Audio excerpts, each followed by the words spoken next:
Ride lang ng ride kung kailan mataas ang presyo ng gasolina.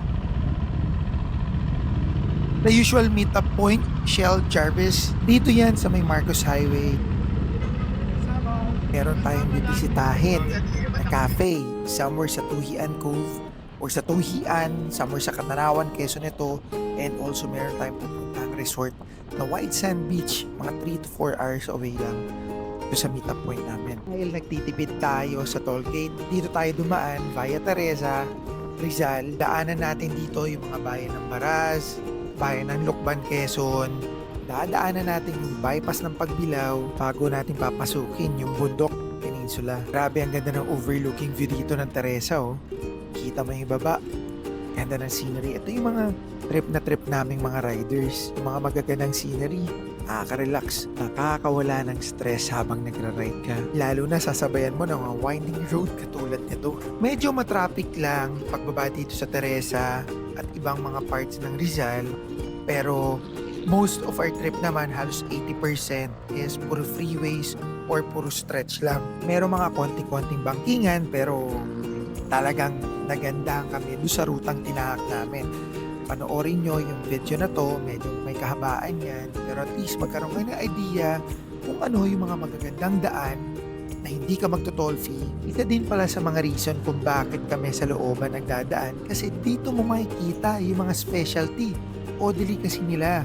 Pwede kang huminto saglitan, hindi ka tulad pag nasa highway ka, mabilis nga ang biyahe mo, kaya lang, nami-miss out mo yung mga specialty dun sa bayan na yun.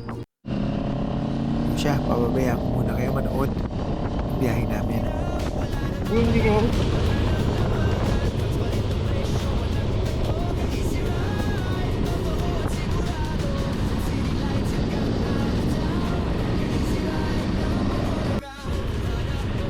Oo, okay.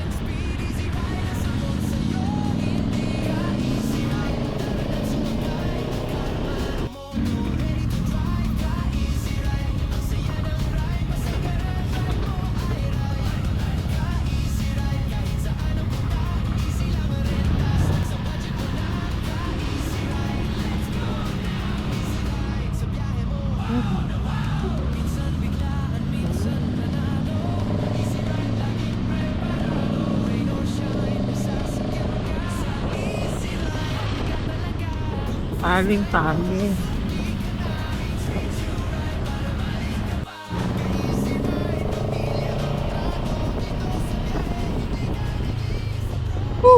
Yun, for this day, kasama na naman natin ito si John, no? Palok tsaka Banawi Boys ang kasama natin. Ang dala natin yung CLX 700 natin. Siya yung kanyang adventure bike. Stopover kami somewhere dito sa Cavinti, Laguna. Ito pa yung mga dalawang kasama namin. Naka-scooter and naka-GS naman yan. Tikim tayo. Alam mo ba na hindi basta-basta yung bibingka ng Cavinti, Laguna? Iba yung paraan ng pagluluto nila dito. Hindi siya yung usual na oven lang. Niluluto ito gamit ang uling sa ilalim at uling sa ibabaw. Parang sandwich yung init, kaya lutong-luto sa loob. Pero may smoky na lasa yung butter. Napakasimple lang, galapong itlog, asukal at gata. Pero ang sikreto nasa daon ng saging. Doon niluluto, ang natural na aroma may dagdag sa lasa. Habang niluluto, maririnig mo yung konting sizzling. Tapos unting-unting aangat yung amoy ng gata at dahon. Pag ready na, lalagyan ng butter, asukal, minsan keso o itlog na maalat. Simple lang, di ba? Pero masarap. Tuloy na tayo doon sa road trip natin ulit.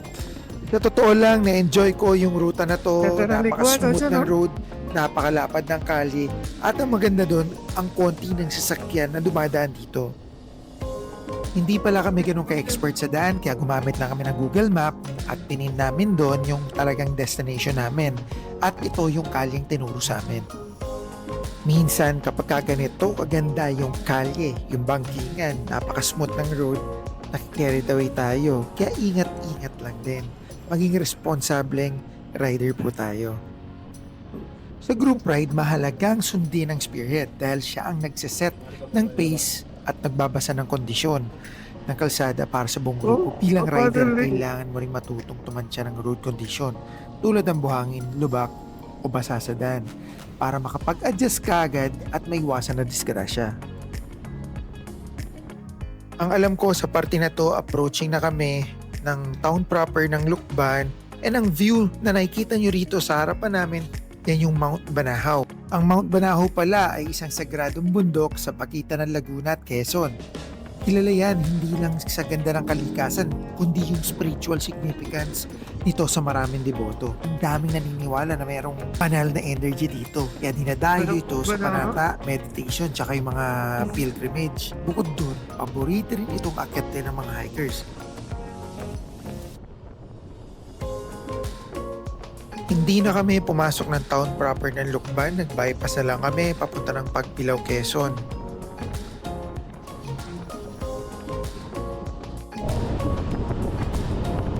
Budat.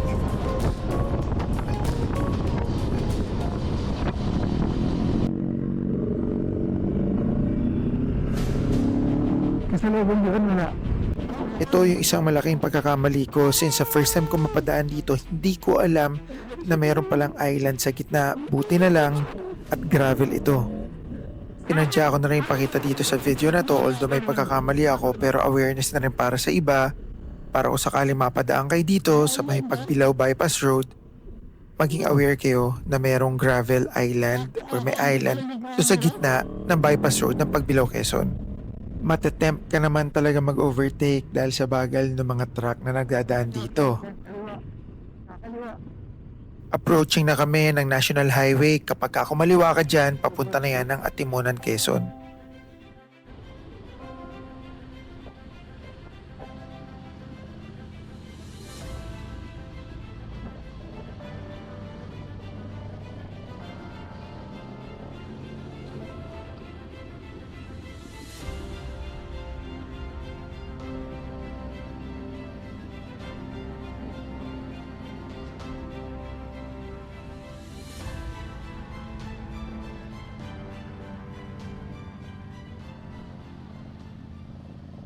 Alam mo ba, yung bitukang manok dito sa Atimonan, Quezon, ito yung tinatawag dahil sa sobrang liku-likong daan ito. Parte ito ng Quezon National Park, kaya habang binabaybay namin to, puro bundok, gubat at preskong hangin. Sumasalubong sa amin, napaka-perfect for stopover, para magpahinga, para mag-enjoy ng view. Sa area na rin to, makikita yung dambana ng Kagitingan, isang monumento na sumisimbolo sa tapang at sa kasaysayan ng mga Pilipino noong panahon ng digmaan. Papansin mo rin minsan yung mga batang nasa gilid ng daan na inaabutan ng barya. Matagal na itong nakasanayan ng mga dumadaan dito, pero paalala lang na maging maingat sa pagbigay habang umaandar para maiwasan ang aksidente dito.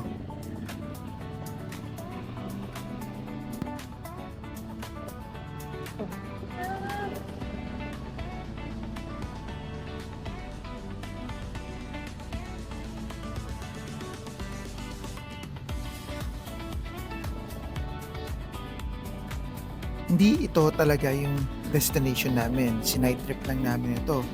Since sa 5 minutes away lang ito doon sa junction na kung saan papunta ng Bundok Peninsula, ninais na namin pumunta rito para makita yung dambana ng Kagitingan at magpa-picture. Eto, dito magpipicture sa oh. stopover site dito.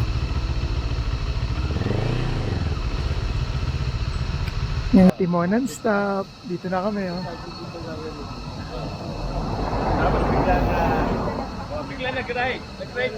Alam niyo ba na pwede kayong mag-hike dito? Meron mga tour guide dito, punta kayo doon sa summit, then pwede rin kayo magpunta sa iba-ibang parts, katulad ng mga falls. Bukod doon, meron silang food park dito, pwede kayong mag-laybay, mag-stop kung inaanto kayo. And then, kapag mga ganitong panahon, since na holiday ngayon, ang dami nagtitinda ng mga pagkain. Pero usually itong mga to, kahit gabi na, no, na-experience namin, meron pa ring mga tindahan to kahit gabi na, kahit alas 10 na. Meron pa ring mga bukas na kapihan dito. Hindi nga lang ganito kadami yung mga bukas or mga vendor na nandito. Ang alam ko meron din silang CR dun. Dun banda may CR din sila. And then natatandaan ko, nung mga bata pa yung mga anak ko, dito kami palagi nag-stop over for picture taking. Napaka-memorable dito. So another 60 kilometers pa, equivalent yan sa mga 1 hour bago namin marating ang Katanawan, Quezon. Pupuntahan namin dito, isang coffee shop na situated on top of the hill. Ito sa pinakamalaking cafe na merong view sa Tuhian, Quezon. Favorite destination din ng mga lokal ito. At base sa research ko, bukod sa maraming servings, masarap at medyo affordable to kasi kahit estudyante, nakakapunta rito. Basta supposedly breakfast right ito. Katanawa na kami pero nag-stop over muna kami dito sa Tambayan Cafe. Bago ka pumunta ng beach, stop ka muna rito. Sarap, lamig ng aircon, ganda siguro sa gabi dito. Ganda ng view nila ha. Grabe, akala ko dun lang sa itaas meron, pati pala sa baba meron Ang laki nitong lugar na to. Okay din yung mga pagkain nila, mga tagto 200 pesos lang. Sa anong yun isang tin. Alam nyo bang galing pa kami ng Manila? Pinasyalan lang namin tong coffee shop na to at papasyalan ko din yung beach doon sa may Katanawan ko. Gamit ng mga motorcycles namin, CLX 700, Triumph na 900, GS 1200, tsaka Yamaha T-Max. Ang ganda ng biyahe namin kahit doon sa loob kami, bumagtas kami, nag-Via Teresa kami, Baras, yung loop, doon kami nagdaan ngayon Masarap magdaan doon, na-enjoy namin via Lokban, bypass kami. Madali lang, dahil pa namin stop over dito. Nasa Subic na tayo, doon tayo nag-breakfast. Yung tinira namin nito, yung We ordered Hungarian silog na kung saan meron 2 egg, merong isang rice, and merong Hungarian sausage topped with cheese sauce ito. Then may garnish din yan. Yung fried rice nila panalo kasi kumpleto ang sahog nito. Nakarating na rin kami dito sa RRC. Kung okay ka naman dito, hindi ka kasi nagsasalta pag ni-interview kita hello! Kapag dudahan pa. Hindi ka pala vlogger Ginawa na nila dati, diyan kami naka-accommodate Inayos na nila. Ganda dito sa RRC, meron silang swimming pool dito. Dami nila ng rooms.